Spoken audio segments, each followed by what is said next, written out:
It's time again for Talking Trade, sponsored by MMAC's World Trade Association and Michael Best Strategies.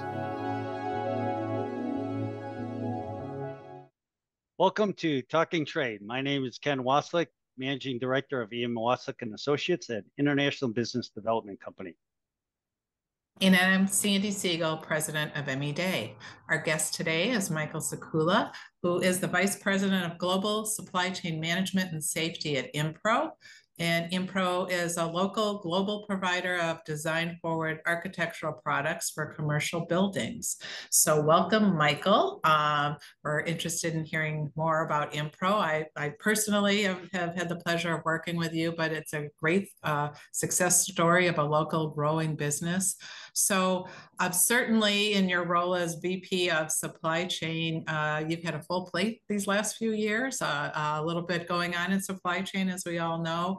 Not only the transportation challenges, but particularly recently, a lot of change and demands on the compliance side and regulatory side, and that can be a bit daunting to keep up with.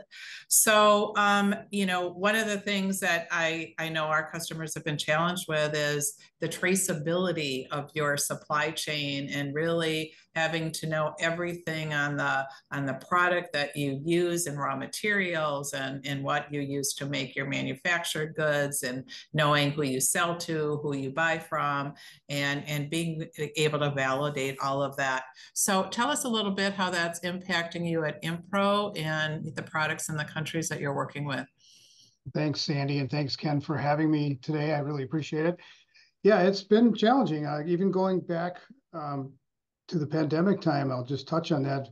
That was actually not bad. We had a great supply chain, and the reason we got through that process was because of our supplier relations. So we had phenomenal supplier. We do have phenomenal supplier relations, and that really kept us going. Our suppliers wanted to do anything and everything to keep our business rolling. So during that entire time frame, albeit we had lead times extended and such because of all the reasons that was going on, we never ran out of anything. So that was an amazing. But fast forward, there are a couple of wars going on. There's the Red Sea issue going on, and from a export and import perspective, it's difficult. But flying around to various countries, like I got the opportunity to do, I was just in Europe and I was just in Dubai, and in the end, there might be those things going on, but all they want to do is do business, and however that has to happen, we'll make that happen.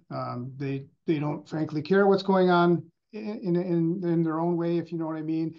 They're there to do business in their country that they're in, and however we need to get product from them or to them, we'll figure that out. And obviously going around the tip of Africa isn't the most efficient thing and cost effective, but at this point there's no future that is changing anytime soon, and we'll just have to deal with it, just like we did with the Suez Canal and just like we did with other things. So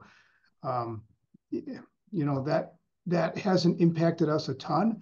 I would say, to your point about understanding your product, being audited by the CBP and now the Canadian government is fun, if you will. It's a challenge, and I don't recommend it, but actually I do. It's a heck of a learning experience, and if you do feel you have a good compliance program, you probably know and have more information about your product than you think you do, and when they ask for those specifics. And at this point, both audits went by without any issues whatsoever. So that was really good for us.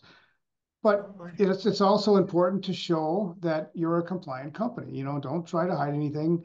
They give you a notice, be known about that notice, reach out to them, reach out to the officer and or whoever it is that is reached out to you, and understand what they want, so that there's clear direction on both sides. And I think that worked well for us. Right. And do you find and congratulations, by the way, and you have the same warped sense of humor I do, if you're finding, audits fun. But are your suppliers cooperative? And, I so often they're annoyed by the detail that, we're demanding of them. And that, again, seems to keep ramping up in what customs is asking for. Are you having challenges with that, or your relationships are supporting that? The domestic suppliers don't understand as much because they don't understand where their product is going. They don't understand, and generally speaking, people don't understand. If you have a country of origin of the United States, it may not be USMCA trade compliant, which that doesn't make sense in most people's mind because the logic, what does that mean? And people don't understand, nor did some of us understand, that you have to dig into those trade agreements to really understand what does free trade mean.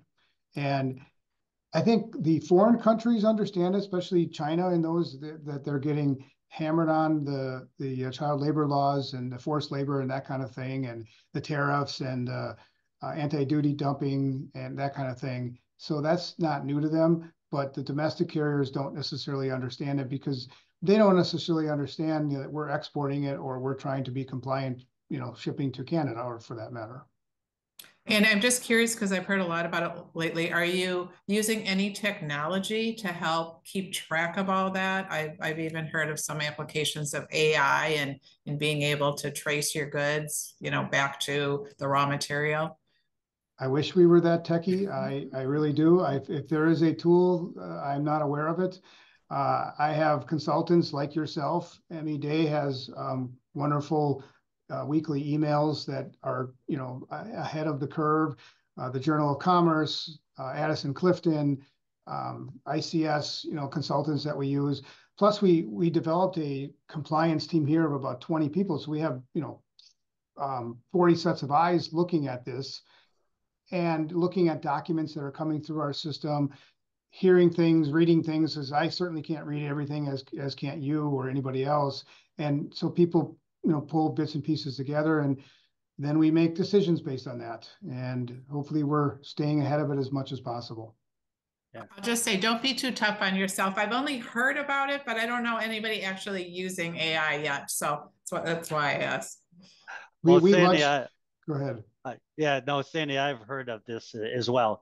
I don't think it's perfected because, it's all based on information that's readily publicly available, right? So if it's not there, that information is not there, quite frankly, what can AI actually do it?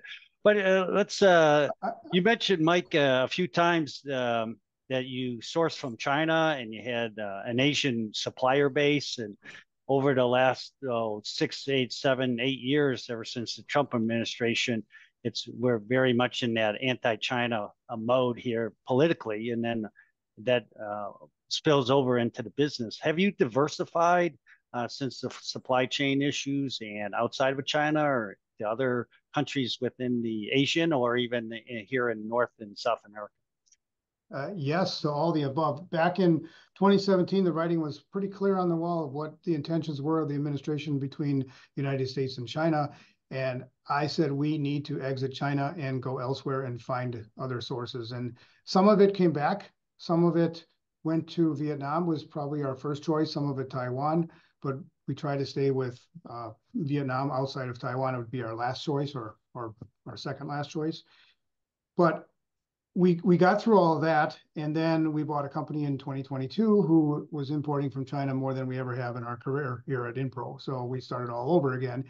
But it turned out to be fairly well, where we could bring back a bunch of aluminum extrusions because of the tariffs that became more competitive here. And if one thing, the government's doing very well is tariffing where they need to be, so we're competitive. It isn't fair, and they should be doing that. And that's good. It's good for us, and more companies are growing. We're growing as a GDP as a country, so that's all good. So it's been a good exercise for us. We still have a long way to go, but we are mitigating our risks. That's for sure. Well, good. Yeah, diversification is the name of the game on the supply side. Let's switch the subjects. And I know InPro is very much into environmental sustainability and architectural, and you're in multiple of industries, whether it's healthcare, office space, hotels, hospitality, senior living, really areas where sustainability and environmental cleanliness is, paramount. So can you just give us a little overview of InPro's sustainability efforts? I can. It comes up a lot with a number of different issues. We are 14,001 compliant as well as 9,001 manufacturer. 14,001 is the sustainability side, so that's a certification that says that we do certain things from a sustainability perspective. And to not get into the weeds too much, we have our largest customers don't buy anything, but they spec everything. So we're in the building industry, and architects and designers are building buildings, and they're specifying our product. So they want our colors, our products, and when the contractor goes to build the building, our name is there saying IPC or InPro is specified, whatever the division is, and they essentially have to buy the product. So we try to get in bed with those people in the front end, and sustainability is something that is warm and close to them, that they want to know that they're doing business with a company that has that in mind. Regarding the environment, right? I mean, we're a manufacturer, we're growing, we're using more electricity, we're using things, but we're doing it as efficiently as possible. One thing I'll note is, and I try to push this as much as I can to my suppliers, we measure our electricity. Does everybody know and understand how much money do they spend on electricity on an annual basis? And the answer is probably not, or they write a check just like perhaps you and I do, write a check for each month, but do you ever dig into your bill? Well, we as a manufacturer grew our business last year and actually decreased our electricity usage. So I don't know that happens very often. We typically measure our sales versus our electric usage. Therefore, if we're selling more and using a little less, but still more than the previous year, we're still growing our business. But first time in probably since we've been measuring it, we have actually used less electricity, and that's because of changing out compressors and changing out different equipment that was aging that is more efficient today. Oh, that's great. Well, Michael, we could be talking for another hour on this whole subject, the supply chain, transportation challenges, sustainability, the future of architectural design. But unfortunately, we're out of time. So thank you, Michael, for joining us today. And this is another episode of Talking Trade. Thanks, Sandy. Thanks, Ken. All right. Thanks, Mike. Bye-bye. You've been listening to Talking Trade, sponsored by MMAC's World Trade Association and Michael Best Strategies.